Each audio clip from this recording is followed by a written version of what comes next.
انسانیت کی تخلیق اور جنت میں حضرت آدم علیہ السلام کی پہلی رہائش ایک اہم اسلامی واقعہ ہے جس میں اللہ تعالیٰ نے اپنے پہلے انسان اور نبی حضرت آدم علیہ السلام کو پیدا کیا اور انہیں جنت میں سکونیت بخشی۔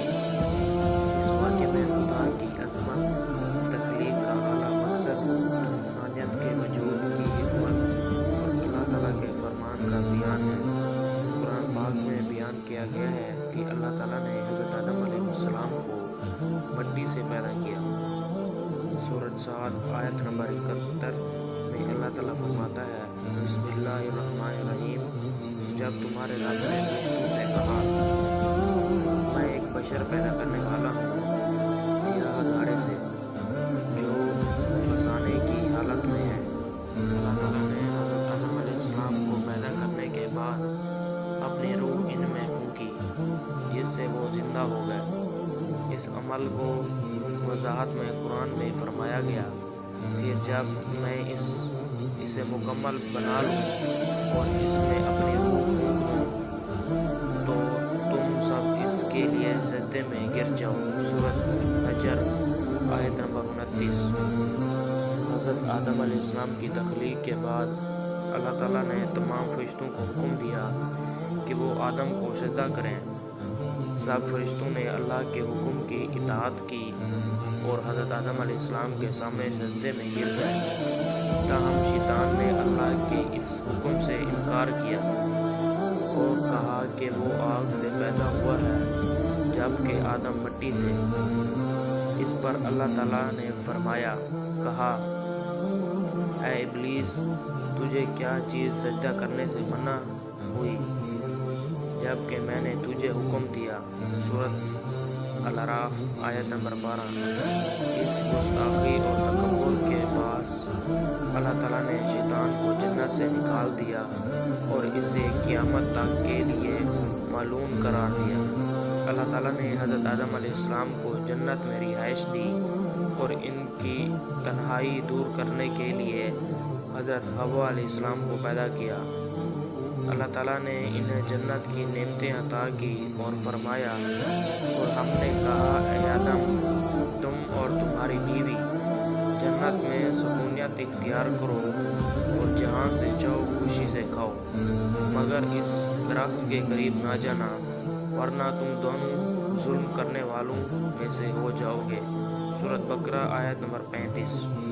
یہاں حضرت آدم علیہ السلام اور حضرت حوا علیہ السلام کو آزادی دی گئی تھی کہ وہ جنت کے کسی بھی حصے سے کھائیں اور لطف اٹھائیں، مگر ایک مخصوص درخت کے قریب جانے سے منع کیا گیا۔ شیطان، جو حضرت آدم علیہ السلام سے حسد کرتا تھا، نے موقع کا فائدہ اٹھایا اور انہیں وسوسے دیا کہ وہ ممنوع درخت کا پھل کھا لیں۔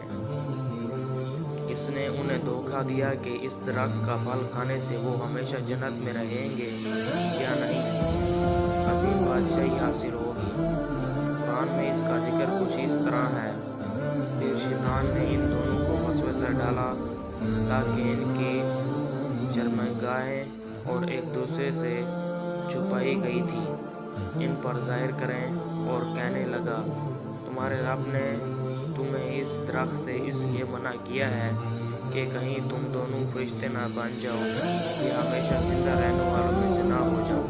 سورۃ اعراف آیت نمبر 20۔ شیطان کے دھوکے میں آ کر حضرت آدم اور حضرت حوا علیہ السلام نے اس درخت کا پھل کھا لیا، جس سے ان کی شرمگاہیں ظاہر ہو گئی اور وہ شرمندہ ہو گئے۔ اللہ تعالیٰ نے حضرت آدم علیہ السلام اور حضرت حوا علیہ السلام کو اس نافرمانی کی وجہ سے جنت سے زمین پر اتار دیا اور انہیں ہدایت دی کہ زمین پر رہ کر نیکی اور بھلائی کا راستہ اختیار کریں، تاہم حضرت آدم علیہ السلام نے فوراً اپنی غلطی کا اعتراف کیا اور اللہ سے معافی مانگی۔ اس موقع میں ہمیں یہ سبق ملتا ہے کہ انسان خطا کا پتلا ہے، مگر اصل اہمیت توبہ اور اصلاح کی ہے۔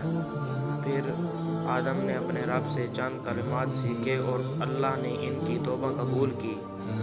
بے شک وہ توبہ قبول کرنے والا نہایت رحم کرنے والا ہے۔ سورۃ بقرہ آیت تعلق ابتدائی وحی کے زمانے سے ہے، جب نبی کریم صلی اللہ علیہ وآلہ وسلم کو نبوت عطا ہوئی۔ یہ حدیث نبی کریم صلی اللہ علیہ وآلہ وسلم اور حضرت ورقہ بن نوفل کے درمیان ہونے والی گفتگو کو بیان کرتی ہے، جو نبی کریم صلی اللہ علیہ وآلہ وسلم کی نبوت کے آغاز میں ان کے لیے ہمت افزائی اور رہنمائی کا سبب بنی۔ حضرت ورقہ نے نبی کریم صلی اللہ علیہ وآلہ وسلم کو بتایا کہ یہ وحی کا علامات ہے، اور انہوں نے اس بات کی تصدیق کی کہ یہ پیغام اس الہی سلسلے کا حصہ ہے جو حضرت آدم علیہ السلام سے شروع ہوا۔ یہ واقعہ تخلیق انسانیت اور جنت میں پہلی رہائش کو بیان کرتا ہے، جس میں اللہ تعالیٰ کی حکمت، انسانیت کے وجود کی غرض و غایت اور توبہ و رجوع کی اہمیت پر زور دیا گیا ہے۔ حضرت آدم علیہ السلام کی تخلیق سے ہمیں اللہ تعالیٰ کی فرمانبرداری اور شیطان کے وسوسے سے بچنے کا سبق ملتا ہے۔ آپ سے گزارش ہے کہ آپ میرے چینل کو لائک اور سبسکرائب ضرور کریں۔